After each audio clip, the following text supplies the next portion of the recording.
Puede que se hayan perdido esto, damas y caballeros. En Detroit, Michigan, se celebró la Conferencia Popular por Palestina 2025. ¿Fueron invitados? Yo no fui invitado. Francamente, no creo que saliera de ahí con vida. Rashida Tlaib, como saben, fue una de las principales oradoras allí y, en mi opinión, también una de las principales antisemitas, enemiga de los judíos y asociada al terrorismo en el Congreso de los Estados Unidos. ¿Cómo sigue ahí? Nunca lo entenderé.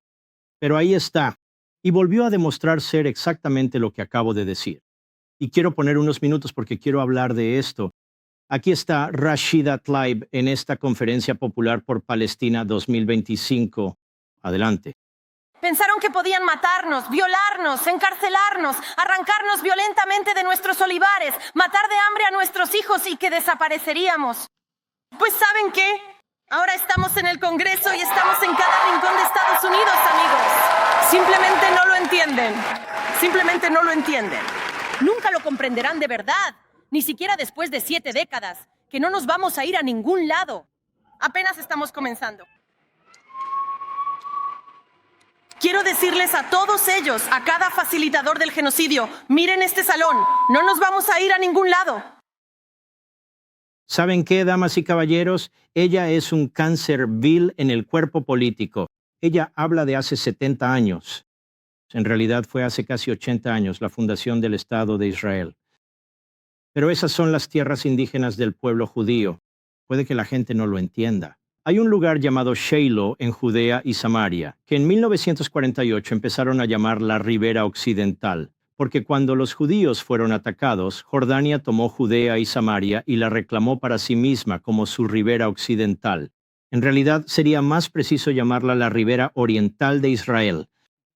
Estos son pueblos indígenas que han estado allí por más de 4,000 años. El nacimiento del judaísmo, la unión de las tribus de Israel, ocurrió en Shiloh, en Judea y Samaria. Ahora los animo a que abran sus Biblias. Pueden mirar el Antiguo Testamento, el Nuevo Testamento. ¿Encuentran a los palestinos en Judea y Samaria? ¿Los encuentran? No los van a encontrar. Ya busqué, no se preocupen. Así que cuando ella habla de que les dijimos durante 70, 80 años y así sucesivamente, ¿a quién les dijo durante 70 o 80 años? La realidad es que el principal fundador del movimiento palestino moderno fue Yasser Arafat. Él era egipcio, nació en Egipto. La realidad es que la gran mayoría de los palestinos hoy en día vive en un país llamado Jordania, que es un 70% palestino. El rey allí, cuyo padre fue puesto en el trono. Es lo que yo llamo una monarquía de mentira. El rey allí no es palestino, pero su esposa sí lo es. Pero el padre del rey, el rey anterior que le entregó el país, fue acosado por Arafat y los palestinos intentaron derrocarlo. Hubo una guerra civil, así que los mató y los encarceló. Eso fue lo que hizo. Pero sigue siendo un 70% palestino. Por eso no aceptará a más palestinos. Por eso los egipcios no aceptan a los palestinos. Por eso ningún país árabe, con la enorme cantidad de tierra que tienen, Arabia Saudita, ni ninguno de los demás, aceptará a los palestinos. El hecho de que Gaza sea considerada Palestina. Gaza formaba parte de la Tierra Santa original donde vivían los judíos. Les entregaron Gaza, creo que fue en 2005 más o menos, que está justo en el mar Mediterráneo. La gente habla de lo difícil que es. No era difícil. De hecho, era un terreno hermoso. Y sacaron a la fuerza a las aproximadamente 8,500 familias judías que vivían allí y le entregaron la tierra a los palestinos. ¿Y qué hicieron ellos? Construyeron más de 400 millas de túneles subterráneos con el objetivo de crear un estado terrorista para destruir a la gente que vive en Israel. Y debo añadir que la gente en Gaza eligió a Hamás. Esa fue la primera y última elección que tuvieron. Hamás brutaliza a la gente. Hamás incluso ahora está torturando y matando a personas que intentan conseguir comida porque no quieren recibirla de Hamás, que ha estado robando y grabando la comida. Dicho todo esto, ¿cómo se construyen más de 400, casi 500 millas de túneles sin que la gente del territorio lo sepa, siendo un área de 24 millas cuadradas? Hay 2,5 millones de personas. ¿Dónde pones toda esa arena y tierra? ¿Y el ruido?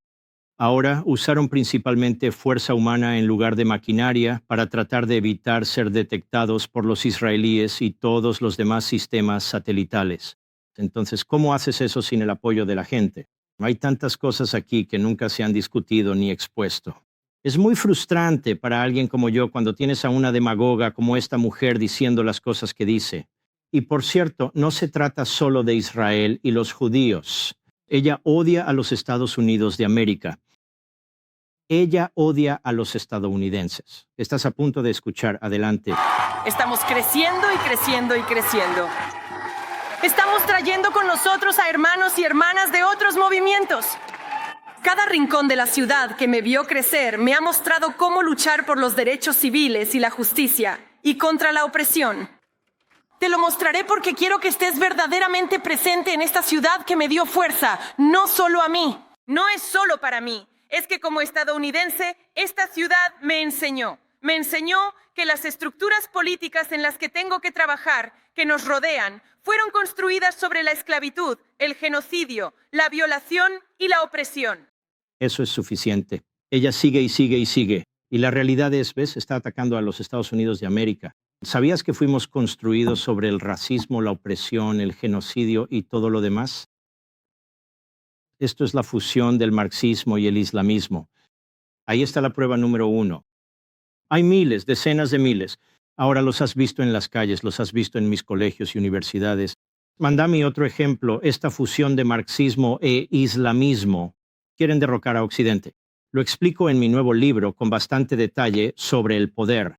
Y esto es, así son ellos. Y es un movimiento en crecimiento. Las fronteras abiertas han resultado en la importación de personas del Medio Oriente que no tienen ninguna intención de asimilarse a nuestra sociedad. No todos, por supuesto, pero sí demasiados. Y su intención, una vez que pasan por nuestro sistema educativo y especialmente por los colegios y universidades, se convierte en una revolución. Y durante todo este evento hablan de revolución, hablan de todos los grupos oprimidos que deben unirse bajo un mismo techo, bajo un mismo paraguas y unir fuerzas. Se puede ver que muchos jóvenes están adoctrinados por esto porque ya no hay resistencia. Ya no hay resistencia. Sabes, antes la gente venía a este país, se asimilaba a nuestra cultura, se asimilaba a nuestro sistema de creencias. No vienen aquí con el propósito de usar nuestra libertad y nuestra libertad de expresión para destruirlas y derrocar al país. Y sin embargo, este es el movimiento que buscan derrocar. En Occidente, prácticamente ya han hecho lo mismo en gran parte de Europa, Francia, Reino Unido y muchos otros países. Y también buscan derrocar nuestro país. Y están muy bien financiados por dinero oscuro de multimillonarios que están del lado marxista, del lado de la izquierda, dinero de las fundaciones Soros y dinero de estados enemigos, dinero de Hamas, dinero de Qatar, dinero de Irán, dinero de la China comunista. Todo ese dinero está fluyendo hacia nuestro país. Y luego todo el sistema educativo está diseñado para dar a los profesores la capacidad de contratar a otros profesores y otorgarles la titularidad. Y luego andan por ahí hablando de la libertad de expresión. Y por supuesto, tienen a sus jueces radicales de izquierda que los ayudan, haciendo que sea muy difícil para el presidente lidiar con estas universidades para deportar a personas que realmente son el enemigo interno. Pero quería hablar sobre este tema del genocidio. Este es un informe que se publicó el miércoles de la semana pasada desmintiendo las acusaciones de genocidio. Un reexamen de la guerra entre Israel y Hamas desde el 7 de octubre de 2023 hasta el 1 de junio de 2025. Estudios de seguridad y políticas de MIDI. Ninguna plataforma de noticias importante en Estados Unidos. Lea esto. Ningún presentador o reportero, excepto yo, y yo soy presentador, no reportero, lea esto. ¿Por qué es eso? ¿Por qué es eso? ¿Por qué no leyeron esto? Es demasiado difícil. ¿Demasiado complicado? El análisis que hay aquí es abrumador. Está realizado por varios profesores que decidieron analizar todos los datos disponibles, determinar de dónde provienen para elaborar un informe definitivo sobre la hambruna, el genocidio y las víctimas en Gaza. Uno pensaría que estarían interesados, pero no tienen ningún interés en absoluto. Ni en la BBC, no ni en el New York Times, ni en The Washington Post, NBC, CBS, CNN, ni siquiera los medios conservadores, ni uno. Ahora bien, si vamos a apoyar la destrucción del Estado de Israel, si vamos a apoyar la propagación del antisemitismo, si vamos a apoyar el empoderamiento de los marxistas y los islamistas, que es lo que está sucediendo, ¿no cree que como mínimo deberíamos echar un vistazo a los hechos? Ya he venido a vosotros con otros informes antes, pero estas personas no solo buscan derrocar a Israel y destruir al pueblo judío, ellos buscan destruir a los Estados Unidos de América y el americanismo. Este estudio desacredita las afirmaciones de genocidio en Gaza, según lo reportado por el Jerusalem Post. Allí lo leen y luego encuentran fallas en los informes internacionales de la ONU sobre la guerra. Permítanme darles una muestra porque si no lo hago yo, nadie más lo hará. Nadie más lo va a hacer. Las narrativas sobre Israel cometiendo genocidio, crímenes de guerra y una hambruna masiva deliberada en la actual guerra en Gaza han sido cuestionadas y, en algunos casos, desacreditadas en un estudio exhaustivo publicado el miércoles de la semana pasada titulado Desacreditando las alegaciones de genocidio. Un reexamen de la guerra entre Israel y Hamás 2023-2025. Sé que esto no tiene nada que ver con Clear Taylor Swift. Lo siento, alguien más puede encargarse de eso. Así es como estamos esta noche. Esto es sumamente serio para nosotros, el pueblo estadounidense. El estudio publicado por el Centro Begin Sadat de Estudios Estratégicos en la Universidad Hebrea de Jerusalén realizó un análisis crítico para desafiar la narrativa de genocidio israelí durante el conflicto, analizando los informes humanitarios y los datos de víctimas. ¿Sabías que la ONU cambió la definición de hambruna para atacar al Estado de Israel? ¿Sabes que este es un informe de 311 páginas? El estudio también utiliza análisis cuantitativo y documentación forense para examinar y cuestionar afirmaciones ampliamente difundidas por organizaciones y tribunales internacionales. ¿No debería la prensa corporativa decir que necesitamos asegurarnos de estar informando la información correcta, la información precisa? Alguien debería revisar este informe en nuestra corporación y asegurarse de que estamos haciendo lo correcto. No lo hacen. Dirigido por el profesor Danny Orbach, el autor dijo que su objetivo era proporcionar un análisis basado en hechos y no una exoneración legal o moral. Está dividido en 8 capítulos. Cada sección del estudio aborda acusaciones y temas específicos relacionados con este conflicto y su cobertura mediática. Los investigadores dijeron que durante la guerra entró más comida a Gaza que antes de la guerra, que antes del 7 de octubre de 2023, una afirmación que contradice de manera tajante los informes generalizados sobre una hambruna inminente y el supuesto uso deliberado del hambre por parte de Israel contra la población gazatí. ¿No debería eso ser un titular en NBC, ABC y todos los demás medios? Espera un momento. Entró más comida a Gaza desde el 7 de octubre que antes del 7 de octubre. Según el estudio, el requisito frecuentemente citado de que los camiones 500A ingresen a Gaza diariamente se debe a lo que los autores denominan una tergiversación por parte de los organismos de la ONU. Señalan registros de la ONU anteriores a la guerra que mostraban en promedio solo 73 camiones de comida por día en 2022. La cifra de 500 ha sido citada regularmente durante la guerra por la ONU, diciendo que hay que enviar 500 camiones porque la gente va a morir de hambre. Están señalando, espera un minuto, que ese nunca ha sido el caso. Nunca. Y sin embargo, esta acusación internacional fue reportada por CNN, The Guardian, The Washington Post, entre otros. En la misma línea, el estudio afirmó que los alimentos que ingresaron a Gaza durante el alto el fuego deberían haber sido suficientes. Cito hasta julio de 2025, según las proyecciones del Programa Mundial de Alimentos de la ONU, sus propias proyecciones en la ONU, la investigación ha atribuido a la brecha entre la suficiencia proyectada y la escasez reportada un saqueo demasiado extenso por parte de Hamás. Te lo he dicho una y otra vez. Los medios lo saben, pero no les importa en absoluto. Además, el estudio apuntó directamente a las cifras de víctimas reportadas por el Ministerio de Salud de Gaza, controlado por Hamás, alegando una manipulación sistemática de los datos. Según los investigadores, el Ministerio de Salud, por orden de Hamás, categoriza todas las muertes como civiles.